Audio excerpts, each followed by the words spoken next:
আজকের রেসিপি মহারানী পনির। তার জন্য প্রথমে বাড়ির তৈরি পনির নিয়ে নিয়েছি। এদিকে কড়া বসিয়ে কড়ায় সাদা তেল গরম করে নেব। সাদা তেল গরম হলে দিয়ে দেবো সামান্য লবণ। লবণ দেওয়ার পরে তেলের মধ্যে পনিরগুলো এক এক করে ছেড়ে দেব। পনিরগুলো দেওয়ার পরে সামান্য নাড়াচাড়া করে হালকা রং আসলে ভেজে তুলে রাখবো। পনির ভাজা হয়ে গেছে।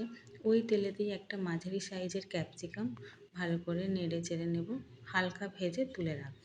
কড়াই যে বাড়তি তেল থাকবে তাতে আরও 1 চামচ সাদা তেল দিয়ে তাতে গোটা গরম মশলা ফোড়ন দেব, দিয়ে তাতে একটি গোটা টমেটো ও 3টে কাঁচা লঙ্কা বাটা দিয়ে দেবো। টমেটোর কাঁচা গন্ধটা চলে গেলে তাতে দিয়ে দেবো 1 চামচ আদা বাটা। আদা বাটা দিয়ে একটু নেড়ে দিয়ে দেবো গুঁড়ো মশলার মধ্যে ধনে গুঁড়ো ও জিরে গুঁড়ো। জিরে গুঁড়ো দিয়ে আবারও নাড়াচাড়া করে নেব।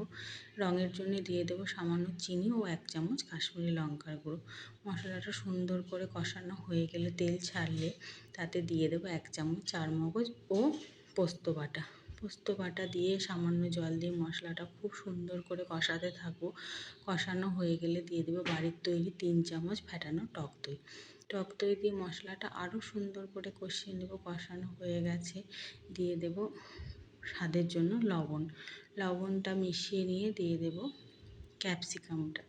ক্যাপসিকাম দিয়ে মশলার সঙ্গে মিশিয়ে নেব, দিয়ে একটু ঝোলের জন্য দিয়ে দেব জল। জলটা মিশিয়ে নেব। ঝোল ফুটে উঠলে তাতে দিয়ে দেব আগে থেকে ভেজে রাখা পনির।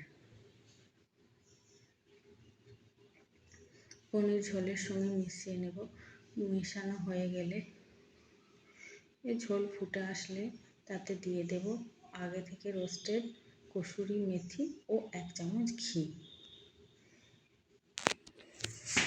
কসুরি মেথি ও ঘি দিয়ে নাড়াচাড়া করে নেব। নাড়াচাড়া করে নিলেই তৈরি হয়ে যাবে আমাদের আজকের রেসিপি মহারানী পনির। এটি নিরামিষ দিনে ভাত, লুচি, রুটি, পরোটা সবের সঙ্গে দারুণ লাগে।